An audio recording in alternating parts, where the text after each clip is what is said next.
Let's bring in our political panel today. Chris Direwalt is a political editor for the Washington Examiner, and Chris Wilson is also with me. He is a Republican pollster. Good to have both of you with us. Julie Mannon's here with me in the studio, and she's on the board of the Women's Campaign Forum and a New York Democratic official. Welcome. Julie, let me start with you. What do you make of those numbers?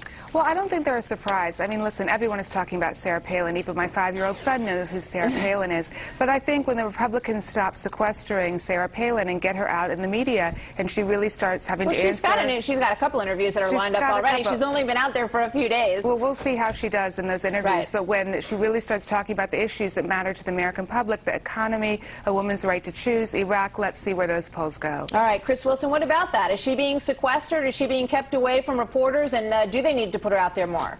Well, she is out there. She's out there meeting with voters. So yeah, but she's out there, you know, she's out there basically giving the same speech I've seen for the past couple of days. So but there's thousands of people, larger crowds that have turned out for any Republican events so far this year coming out to see her. Absolutely. So she's doing something right. And I think one of the things about those independent numbers you pointed out that are so important is the numbers about the qualifications. The fact is that with those independent voters from the Fox News poll, they say John McCain is very qualified by a margin of 50 to 24. But the one most interesting number that really compelled me when I was given the numbers from the Fox News poll a few minutes ago is when they asked which candidate most understood the problems of everyday life, and all 4 candidates were tested, Sarah Palin came out on top. And I think that's the sort of connection you're seeing happening. And that's why right now she's going right to the American people rather than having to sit down with the media elite. Yeah, Chris Direwalt, let's stay with that independent vote for a minute because it is so crucial to this election. Do you see this as a pop that is sustainable for these two? Well, obviously for McCain and Palin, they're going to give some of their bounce back.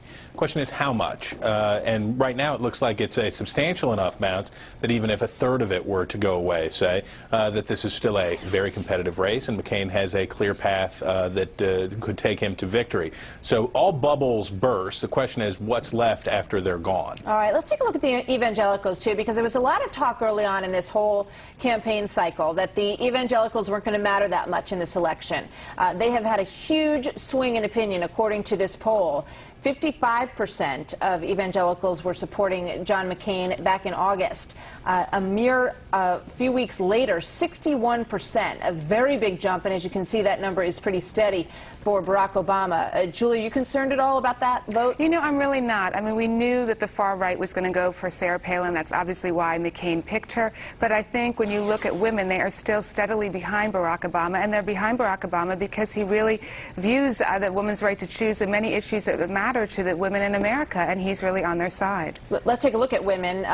Since you brought that up, we have a poll on white women as well in this. It doesn't show a huge move for John McCain in this number, and there has been a sense out there over the past few days, and we have seen some movement in other polls, but this one shows that number pretty steady. Chris Wilson, what do you think about that?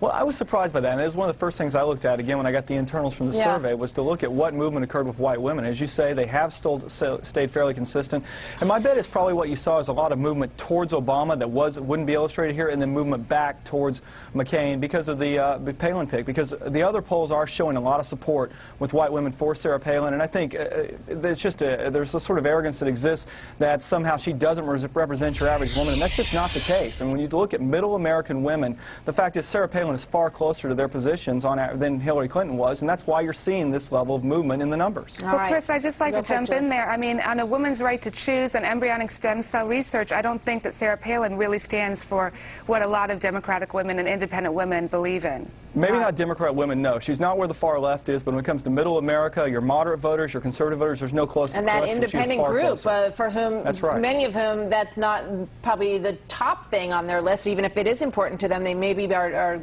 focusing on other things. Very interesting. We're going to have a lot more on this. Chris Wilson, Chris Direwalt. We'll see, Julie, we'll see you back in just a few minutes from now. Let's go to Trace, who's got some more on